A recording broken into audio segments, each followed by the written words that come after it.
I guess I should have started with an apology. Look, I am sorry. Okay. Naipit na ako.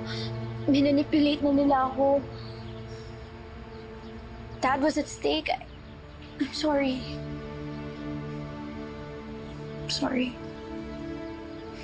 Eh, please forgive me.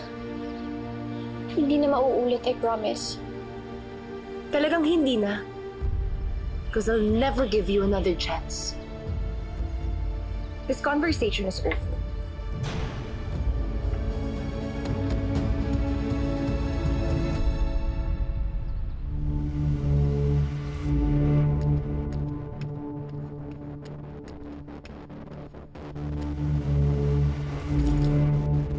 Marga? What do you want? May tatanong lang sana ako sa inyo. Naging kaibigan din ako ni Byron. Iniisip ko lang kung sa tingin nyo may kinalaman si Sir Hector sa pagkamatay niya. Bakit akong tinatanong mo? Wala akong alam sa sinasabi mo. Alam ko yung tungkol sa inyong dalawa, Ma'am Marga. Sinamahan ko pa nga siya dati sa inyo. Ano ginagawa niyo rito? Paano niyo nalaman itong bahay namin? Nahatid ko po dito si Marga. Anong tawag mo sa asawa ko? Nagkarelasyon po kami ng asawa niya. Sir, matagal ko na po siyang hiniwalayan. Ngayon, kaya po ako nandito. Hihingi po ako ng tulong kasi ayaw po akong tantanan ng asawa niyo. Sir. Ayop ka! Ha? Pinuntahan namin si Sir Hector. Umamin si Byron tungkol sa inyong dalawa. Suntukan sila. Harap-harapan sinabi ng asawa niyo na papatayin niya si Byron. You witness all of that? Oo. Inaway ako ni Hector after that. Soon after, namatay si Byron. Suspicious na yung pagkamatay niya. Jigger, kailangan mo sabihin sa mga pulis yung nakita mo.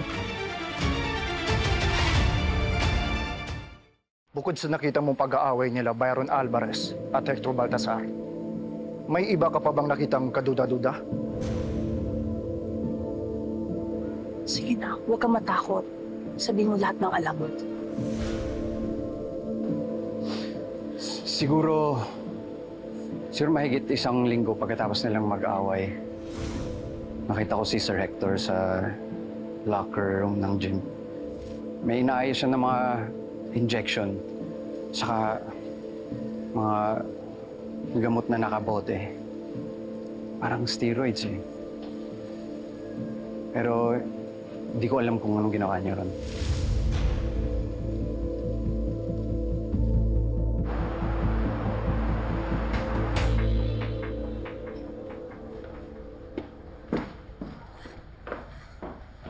Sir Jigger, may gusto lang... Sorry po sa istorbo kasi tatanong ko lang po kung... Di ba dati po yung kuya ko nag-trainer dito, rumaraket siya? Byron? Opo. Bakit? Naging client ba niya si Ma'am Marga? Yung mami ni A?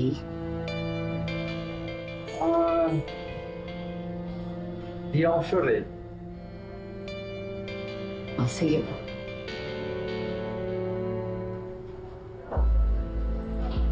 Mga sir, meron kaming waran to search the premises. Dalhin mo ako sa locker ni Hector Baltasar. Si Sir Hector? Bakit po? May nakuha kaming tip na may kinalaman sa pagpatay ni Byron Alvarez. Punta tayo sa locker.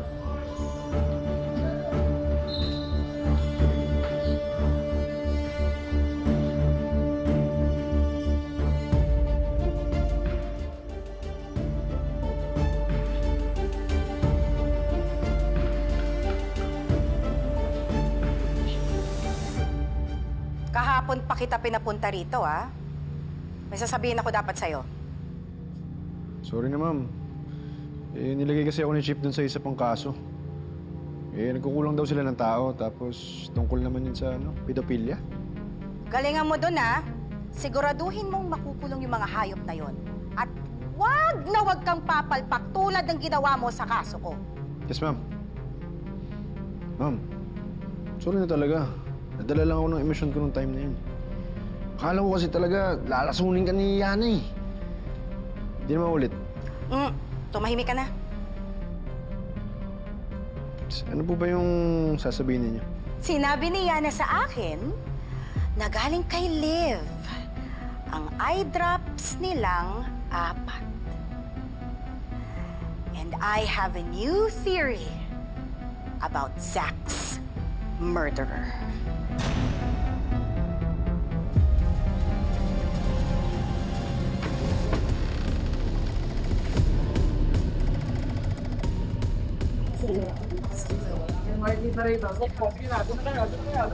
Dali. Dali. Sandali. Dali. Sandali lang, ano ba?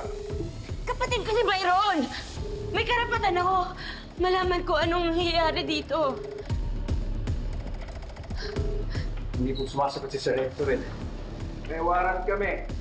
Pwede namin buksan niya kahit wala siya. Sige, buksan mo.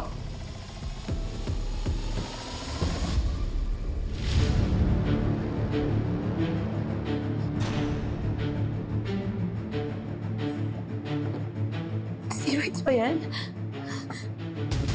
Steroid overdose ang kinamatay ng kapatid mo, hindi ba? Maring hindi niya ginawa yun. Maring may foul play ang nangyari.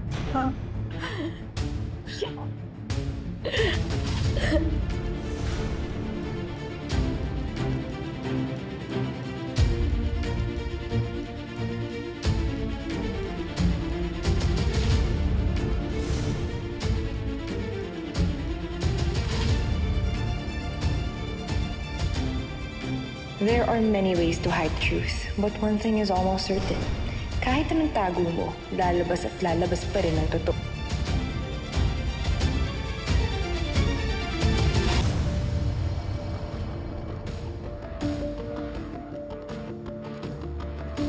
Si Hector yan? Sa kanya to.